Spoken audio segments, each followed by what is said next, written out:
GoHighLevel has its own app, and it's called GoHighLevel.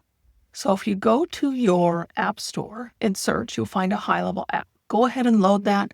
The official one has this icon right here.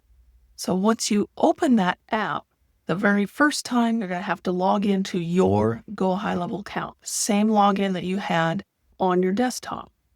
It will come here. You can have access to your emails.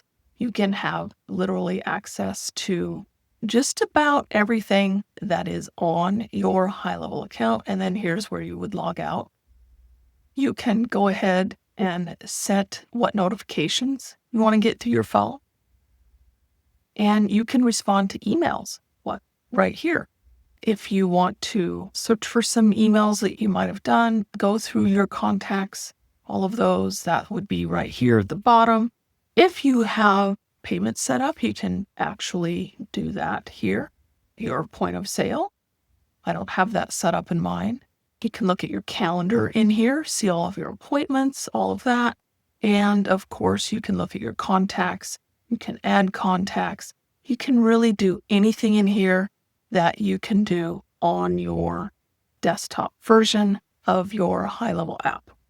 So go ahead, play, have fun. Let me know how you like using the app.